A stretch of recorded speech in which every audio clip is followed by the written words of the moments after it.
Hi everyone, this is Dr. Muhammad Hafiz, Department of Ophthalmology, KIMS Carver. Today I will be talking a short class about aqueous humor dynamics, the production related anatomy. The importance of this class is you should know the anatomy related to the production of aqueous humor.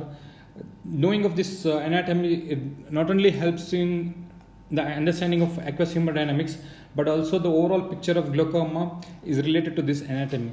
So be attentive and try to understand the anatomy of this production related anatomy of aqueous humor. Okay, coming to the anatomy proper, the most important structure for the production of aqueous humor is your ciliary body. What is ciliary body? If this is the sclera and this continues as the cornea, see this choroid will continue as a pars plana, then pars plicata and iris. Understood? Choroid, then you have pars plana, then you have pars plicata. These two together are called as ciliary body, which continues as iris. Understood? So uvea has got choroid, ciliary body plus iris. Ciliary body itself has got pars plana and pars plicata. So the important structure will be your pars plicata of ciliary body in the production of aqueous humor. Production of aqueous humor is related to the pars plicata of the ciliary body. Okay. This pars plicata of the ciliary body has got numerous ciliary processes, around 80 in numbers in each eye.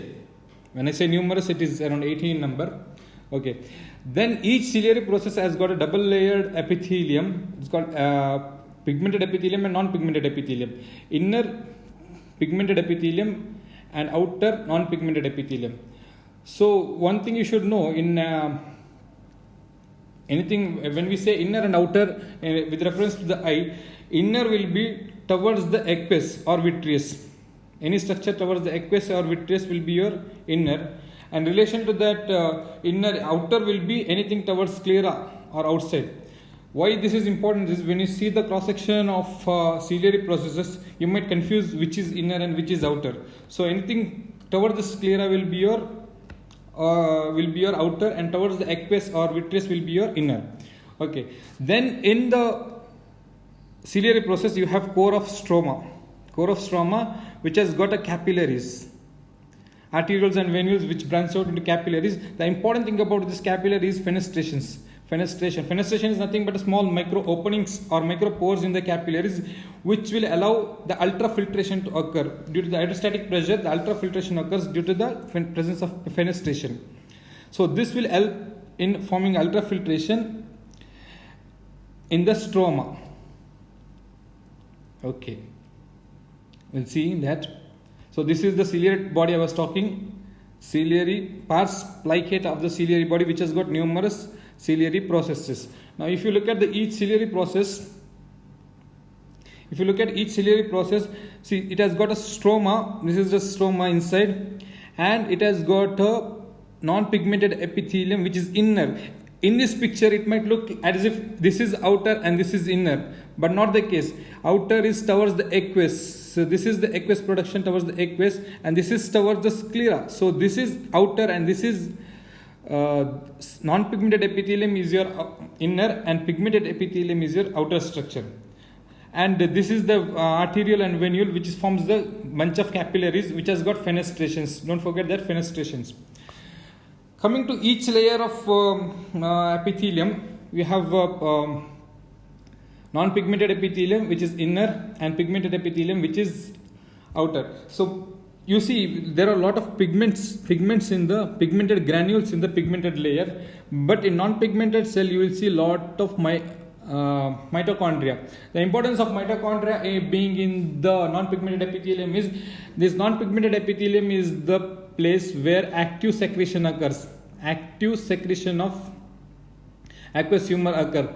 non-pigmented epithelium, and this is the epithelium which has got active transport like sodium, potassium, ATPase. The most important will be a sodium potassium ATPase, which requires ATP as energy that is produced by your mitochondria. So numerous mitochondria are present in the non-pigmented epithelium, but pigmented epithelium has got numerous pigmented granules. So that's the way you should differentiate. So this is the ciliary stroma, which we were talking, ciliary stroma with the fenestrated capillary. Can you see here fenestrations in the capillary, which helps in the ultrafiltration of the plasma there, which is under the control, which is under the indirect control of your hydrostatic pressure getting built up there. So hydrostatic pressure and oncostatic pressure causes the ultrafiltration to occur here, and rest will be the aqueous humor production, which I will be talking in aqueous humor production mechanisms, which I will be talking in the subsequent classes. Thank you. That's all for the today this session. Please try to remember and try to make a mental picture of this anatomy whenever you want to study aqueous humor dynamics or aqueous humor or glaucoma as a whole. So this is a very important anatomy. Thank you. If any doubt, any corrections, please most welcome in the comment section. Kindly subscribe and press the bell icon for further notification. Thank you one and all.